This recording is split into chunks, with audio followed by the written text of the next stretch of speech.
Hello and welcome. Today, we are going to walk through a playbook that is purpose-built for project managers and business analysts.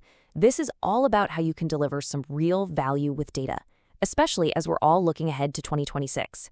So if you're ready to move beyond just building reports and you want to start actually driving strategy, you are in the right place. Let's get into it. So tell me, does this sound familiar? You and your team spend weeks, maybe even months, building this absolutely beautiful, complex dashboard. It's packed with all the metrics you can imagine, only to find out down the line that, well, nobody's actually using it to make decisions. It's a super common frustration, right? But it's really just a symptom of a much deeper issue. The reality is that the old way of doing things, just churning out these isolated reports, it just doesn't cut it anymore. The game is changing. Expectations are way higher now. People don't just want data that tells them what happened yesterday. They need trusted, easy-to-find data products that actively drive strategy and give them a real competitive edge. And this right here is the crucial mindset shift we have to make. We've got to stop thinking about data as some technical thing locked away in a server room. It's time to start treating it like what it really is, a valuable business product. A product that has customers, that meets quality standards, and that has a direct, measurable impact on business outcomes. That's the core idea we're going to unpack today. Okay, so the very first play in our book is to start with the end in mind. Seriously, before you write a single line of code, before you even think about designing a chart, you have to anchor every single thing you do to a tangible business outcome. So, instead of kicking things off by asking, what data do we have, we completely flip the script. We start by asking these questions. What decision will this enable? Who's going to benefit? How do we even know if we've succeeded? See? This immediately forces a conversation about value, shifting the whole focus from just building stuff to enabling specific, beneficial actions for the business. And check this out. This example just lays it all out perfectly. The objective isn't build a churn dashboard. No, it's reduce churn by 20%. And the data, it enables a very specific decision. Who exactly do we need to call this week? And success isn't measured by how many people looked at the dashboard. It's measured by the precision of that risk score, and most importantly, a real, tangible reduction in churn for the group you actually contacted. It's just crystal clear.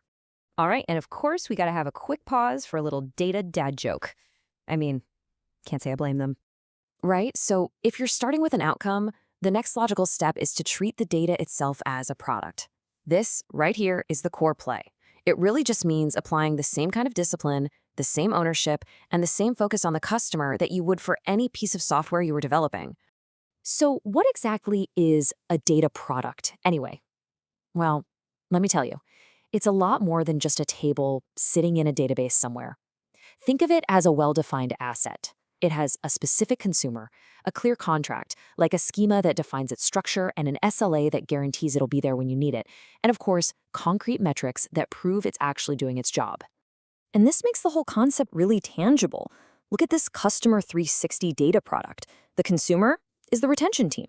The contract couldn't be clearer. They get these specific fields, and it's refreshed every single day by 6 a.m. And we know if it's successful based on hard numbers. Team adoption, data freshness, and the error rate. No guesswork involved. This visual it sums up the whole shift perfectly. We're moving away from these one-off reports and endless manual checks, and we're moving toward business-led data products that have automated quality baked right in from the very beginning. It's a fundamental change from slow, big bang projects to fast, iterative value delivery. Okay, so we're treating data as a product. Makes sense. But for any product to be successful, people have to trust it. And that brings us to two words that sometimes make people groan: governance and quality. I know, they can sound a bit boring, but they are absolutely critical for success. So let's reframe this, shall we? Good governance isn't about slowing things down with a bunch of committees and paperwork. It's actually the opposite. It's about creating clear ownership and clear rules of the road so that people can use data confidently and, get this, make decisions faster. And here's what that looks like for our churn initiative. We've got a sponsor who is accountable for the outcome, a data owner who's responsible for the data asset itself, a steward who's the day-to-day expert on the ground, and a custodian managing the infrastructure. See? Everybody knows their role. This isn't about bureaucracy. It's about replacing ambiguity with crystal clear accountability. Trust also comes from quality, for sure. And the key here is to define quality in business terms people understand. In this case, preventing revenue leakage. From there, you create a measurable rule, and then you automate it.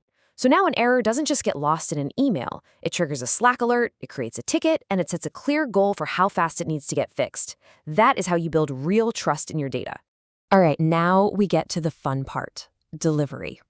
We've got the right mindset, we have a product definition, and we have a plan for building trust. So how do we actually execute and make sure we deliver that business impact we talked about right at the start? Well, the answer is to think small and learn fast. Instead of getting bogged down in some 6-month project, try a 2-sprint experiment. In the first 2 weeks, you pull together the data and build a baseline model. Then in the next 2 weeks, you run a live pilot with the actual users. After just 1 month, you'll know for sure if your idea is working, and you can decide whether to scale it up or pivot to something else. And when you're measuring your progress, your dashboard should tell the whole story, end to end. This example connects the dots so well. It tracks the technical health, like data freshness. It links that to how the model is performing, like the precision of your risk score. And then it ties it all directly to the ultimate business KPI, actual revenue retained. And here's a little AI humor for you. You know, finding that common ground truth, that's pretty much what this entire playbook is all about.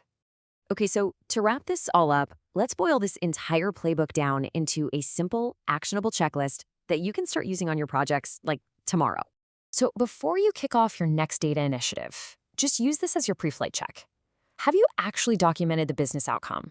Is that product brief agreed upon by the people who will use it? Are your quality rules automated? Are the governance roles approved? And this one's critical, do you have a plan for user adoption? If you can say yes to all 5 of these, you are setting yourself up for success. And please, remember this.